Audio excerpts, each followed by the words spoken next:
Hi, എൻ്റെ പേര് ബിന്ദു. ഞാനിന്ന് നിങ്ങളുടെ മുമ്പിൽ വന്നിരിക്കുന്നത് മോണ്ടിസോറി മെത്തേഡ് ഓഫ് ടീച്ചിങ്ങിൻ്റെ ചില പ്രത്യേകതകളെ പറ്റി പറയാനാണ്. സാധാരണയായി എല്ലാ പേരൻസിനും തോന്നുന്ന ഒരു സംശയമാണ്, എൻ്റെ കുട്ടിക്ക് 3 വയസ്സായി കഴിഞ്ഞാൽ ഞാൻ അവനെ അല്ലെങ്കിൽ അവളെ ഏത് സ്കൂളിൽ ചേർക്കണം?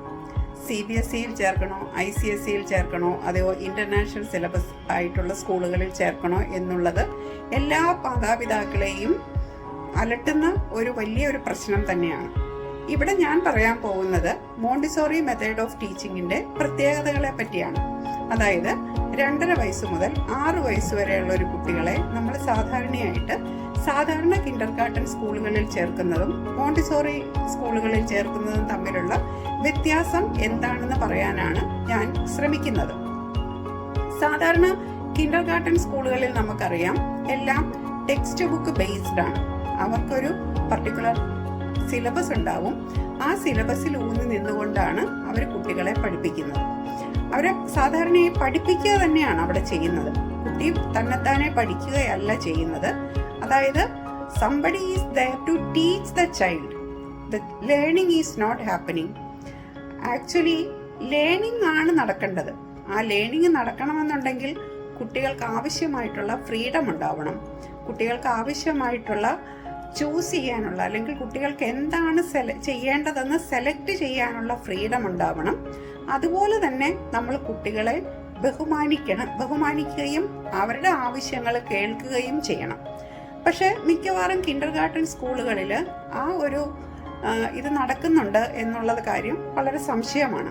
അവിടെയാണ് ഈ മോണ്ടിസോറി മെത്തേഡ് ഓഫ് ടീച്ചിങ്ങിന്റെ പ്രസക്തി ഏറ്റവും കൂടുതലായി ഉണ്ടാവുന്നത്.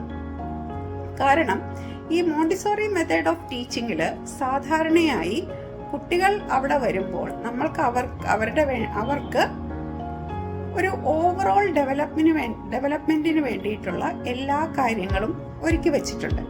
സാധാരണയായി നമ്മൾ ഒരു കുട്ടിയെ സ്കൂളിലേക്ക് അയക്കുമ്പോൾ നമ്മൾ എന്തൊക്കെ ഡെവലപ്മെന്റ് ആണ് ഒരു കുട്ടിക്ക് ഉണ്ടാകണം എന്ന് നമ്മൾ ആഗ്രഹിക്കുന്ന ആ ഡെവലപ്മെന്റ് എല്ലാം ഉണ്ടാകാനുള്ള കുറെ അപ്പാരറ്റസ് അല്ലെങ്കിൽ മെറ്റീരിയൽസ് അവിടെ ഒരുക്കി വെച്ചിട്ടുണ്ട്. ആ മെറ്റീരിയൽസിൽ കൂടി കുട്ടികൾ പഠിക്കുമ്പോൾ എന്താ പ്രത്യേകത എന്ന് വെച്ചാൽ കുട്ടികൾ താല്പര്യത്തോടു കൂടി തന്നെയാണ് പഠിക്കുന്നത്.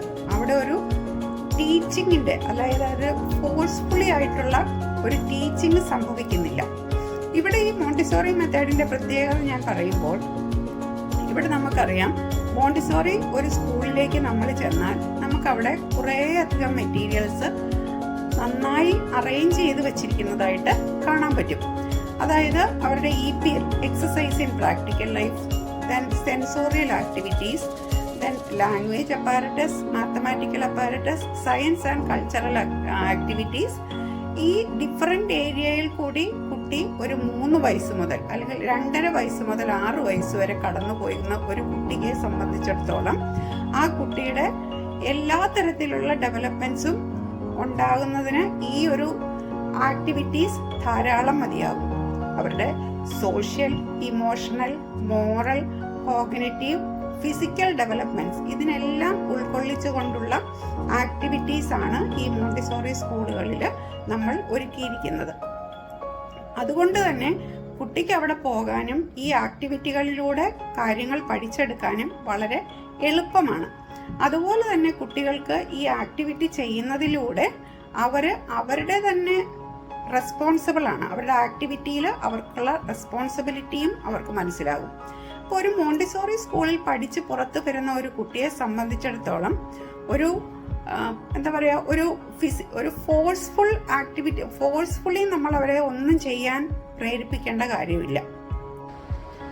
അതുകൊണ്ട് തന്നെ പ്രിയപ്പെട്ട മാതാപിതാക്കളെ, നിങ്ങളുടെ കുട്ടികളുടെ ഒരു ഓവറോൾ ഡെവലപ്മെന്റ് ആണ് ആഗ്രഹിക്കുന്നതെങ്കിൽ, ഒരു ഹോളിസ്റ്റിക് അപ്രോച്ച് ഓഫ് ലേണിംഗ് ആണ് നിങ്ങൾ ആഗ്രഹിക്കുന്നതെങ്കിൽ, ഉറപ്പായിട്ടും നിങ്ങളുടെ കുട്ടികളെ ഒരു മോണ്ടിസോറി മെത്തേഡ് ഫോളോ ചെയ്യുന്ന ഒരു മോണ്ടിസോറി സ്കൂളിൽ തന്നെ ചേർക്കാൻ ശ്രമിക്കുക. അതായിരിക്കും കുട്ടിയുടെ ഓവറോൾ ഡെവലപ്മെന്റിന് വേണ്ടിയിട്ട് നിങ്ങൾ ആ കുട്ടിയോട് ചെയ്യുന്ന ഏറ്റവും നല്ല കാര്യം. Thank you.